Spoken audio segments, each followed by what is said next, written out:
Good morning and welcome to the What's Up News Network, being broadcast from Panama City Beach, Florida, the home of the world's most beautiful beaches. I am Jim Free with Jim Free Realty. Please click on the red subscribe button just below the picture.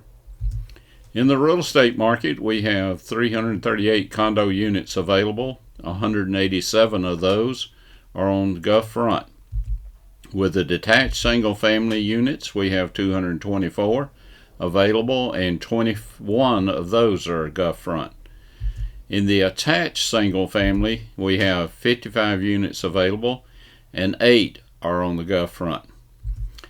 Out of some 11,000 Gulf front units, we only have 216 available on the market, or about 2%. I'm getting a lot of calls daily from owners wanting to know how the political atmosphere is going to affect the real estate market. The truth of the matter is, I don't know.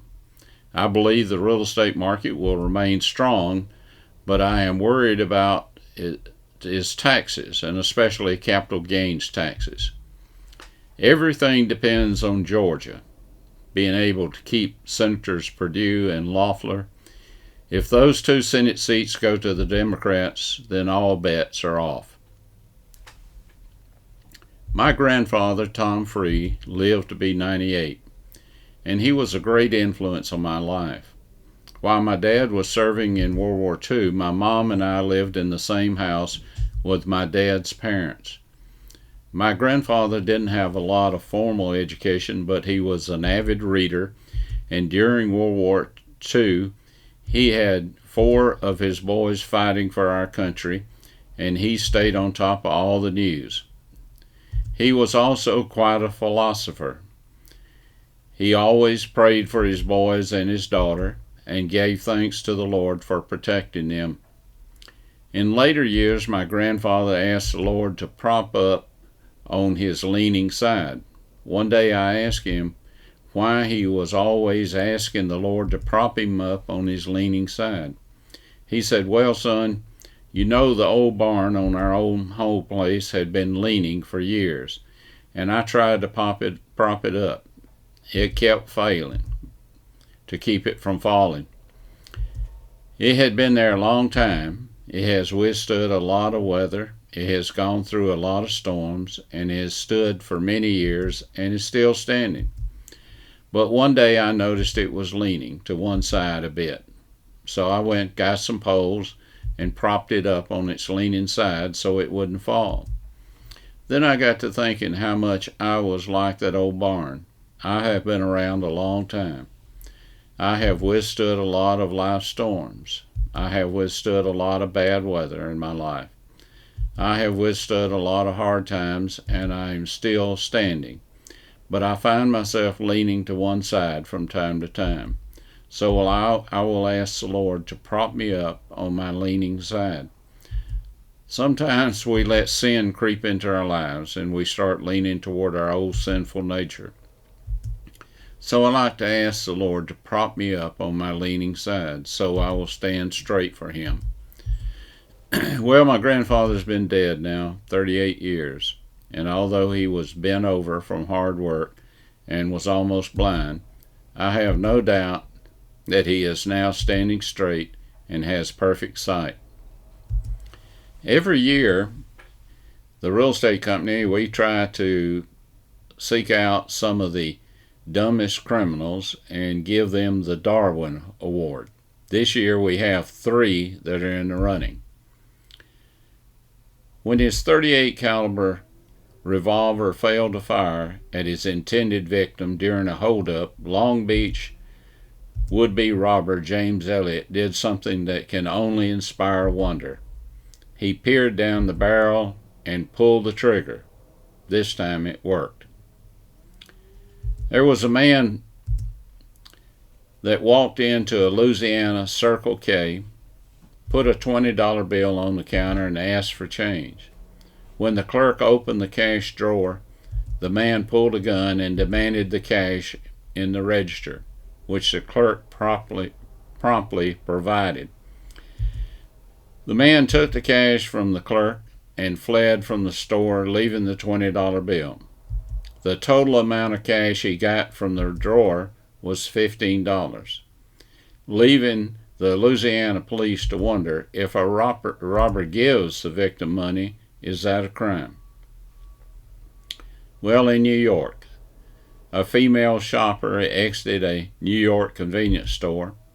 A man grabbed her purse and ran. The clerk saw the theft and immediately called 911. The victim was able to give a good description of the snatcher, and the police were able to apprehend him a few blocks away. They drove back to the store.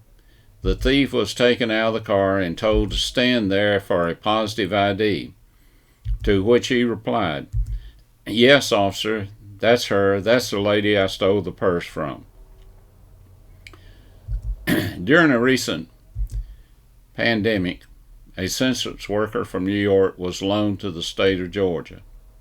She ended up driving down the Booger Hollow Road, and as she spotted this tiniest cabin she had ever seen, it intrigued her.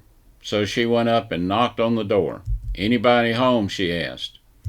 "Yep," came a kid's voice through the door. "Is your father there?" asked the census taker. "Nope, he left before Ma came in," said the kid. "Well, is your mother there?" "Nope, she left just after I got here." "Are you never together as a family?" "Sure, but not here. This is the outhouse."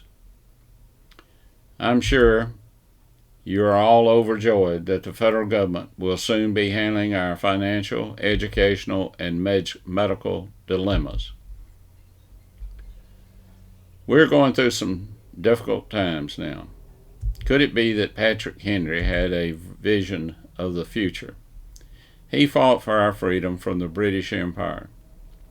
And he also had some reservations about the Constitution as it was originally written, and he was instrumental in having the Bill of Rights adopted to the Constitution to protect the individual rights of its citizens. He was afraid that someday we would have a tyrannical president that would try to strip the powers from the states and place them with the federal government. He feared that the president would bypass the legislative and judicial branches of government and create a monarchy.